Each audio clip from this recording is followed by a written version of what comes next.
हम लोगों ने देखा नहीं है, लेकिन इतिहास में इन सबको पढ़ा है। और इतिहास जो कहता है वो मानना पड़ता है। इतिहास में घटी घटनाएं हुई हैं, इसलिए हमारा देश गुलाम था। हमने नहीं देखा गुलामी का समय, लेकिन अब हमने नहीं देखा तो क्या ये मान लें कि जी नहीं, गुलाम नहीं था। सिकंदर कब आया? आप में से किसी ने उस सिकंदर को नहीं देखा, लेकिन इतिहास में सिकंदर नाम के आदमी का जिक्र हम लोगों ने पढ़ा तो मानना पड़ा, हाँ या ना? और फिर क्यों मानना पड़ा? क्योंकि उसके द्वारा कुछ अवशेष मिले।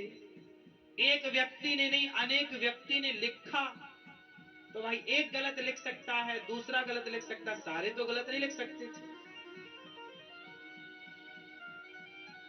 औरंगजेब जैसे यहां पर शासन किए, मूर्तियों की मंदिरों को तोड़ा, आज भी वो अवशेष हैं। राम जी के अयोध्या जी में जब खुदाई हुई मंदिर की, तो माटी में दफन पुराने अवशेष मंदिर के मिले कि नहीं?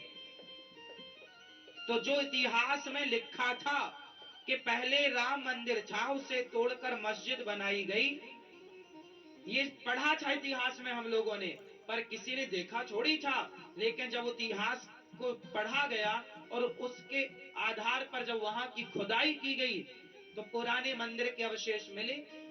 इससे सिद्ध हो गया कि इतिहास में जो लिखा था वो सच लिखा था। उसी प्रकार जैसे सैकड़ों साल पुरानी बातें हम लोग मोहनजोदड़ो हड़प्पा संस्कृति की बातें सुन रहे हैं, ये इतिहास है। उसी तरह जैसे इतिहास की बातें हम मानते हैं और मानना भी चाहिए, उसी प्रकार इस धरती का सबसे प्राचीन इतिहास है हमारे पुराण, हमारे वेद सबसे प्राचीन है। इसलिए जो वेद कहते हैं वो मानना है, जो पुराण कहते हैं वो मानना है। क्योंकि इस धरती में सबसे पहले जब कुछ नहीं था तब वेद थे, जब कुछ नहीं था तब 1809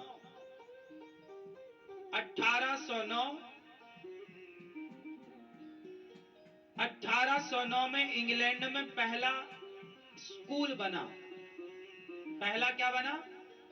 स्कूल कब बना? 1809। और उस समय, जिस समय इंग्लैंड में पहले स्कूल की स्थापना हुई, उस समय भारत में 7 लाख गुरुकुल एक्टिव थे जिनमें वेद पुराण पढ़ाए जाते थे। उस समय का गणित बता रहा हूं, जो लिखित में प्रमाणित है। कोई मेरी आप देख लीजिएगा इंग्लैंड में स्कूल कब बना।